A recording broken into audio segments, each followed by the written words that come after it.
sunod-sunod ka minsan. Ngayon, putang ina, may papili ka lang iba! Mainit pa ring pinag-uusapan sa social media ang aktor na si Daniel Padilla matapos kumalat ang isang video kung saan maririnig siya na nagmumura habang inaawit ang kantang Hinahanap-hanap Kita ng River Maya. Noong April 26, 2024, ipinagdiwang ng aktor na si Daniel ang kanyang ika-29 na kaarawan. Unang ipinagdiwang ni Daniel ang kanyang espesyal na araw kasama ang mga rescued animals at mga tagahanga nito. At nitong April 28 ay nagkaroon ng post-birthday celebration si Daniel kasama ang kanyang malalapit na kaibigan at pamilya. Naging masaya at bongga ang kaarawan na ito ng aktor.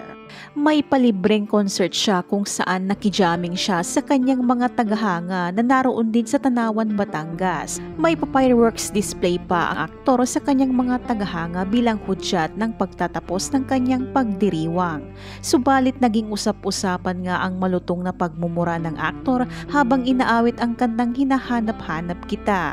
Sa nasabing awitin, mayroong parte rito na maririnig ang linyang "Putang ina, may kapiling ka ng iba." Hindi maiwasan na mabigyan ito ng kulay ng ilang netizens at sinasabing tila pinaparinggan umano ng aktor ang dating kasintahan na si Catherine Bernardo. Naghiyawan naman ang mga manonood at tila tagos na tagos sa pakiramdam ng netizens na konektado nga ito sa kontrobersyal na hiwalay nila noon ng dating kasintahan. Sa ipinakitang ito ni Daniel, marami ang nagsasabi na tila apektado pa rin ito sa naging katapusan ng pagsasama nila ni Catherine. Naniniwala rin ang kanilang mga fans na sa muling pagsasama ng Kat Den para sa part 2 ng blockbuster film nilang Hello Love Goodbye ay mas mapapalapit pa sila sa isa't isa, lalo pat pareho na silang single ngayon. Marami rin ang nanghinala na talagang masama ang loob ni Daniel dahil hindi man lang daw nagparamdam sa kanya si Catherine sa pagdiriwang ng kanyang kaarawan. May mga kinilig din dahil ito umano ang pagkukumpirma ni Daniel na totoong may namumuong Kat Den. Narito naman ang mga naging reaksyon ng ilang netizens.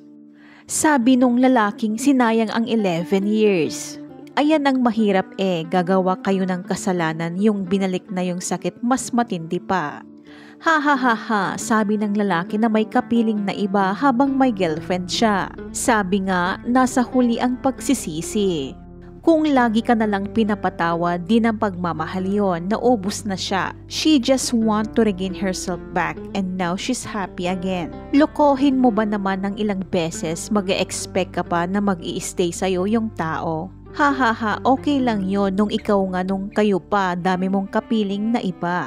Wow, galing pa talaga sa kanya, ha ha ha, salamat sa confirmation, cause Kat is glowing these days. Salamat sa pag-confirm na may Kat Den talaga.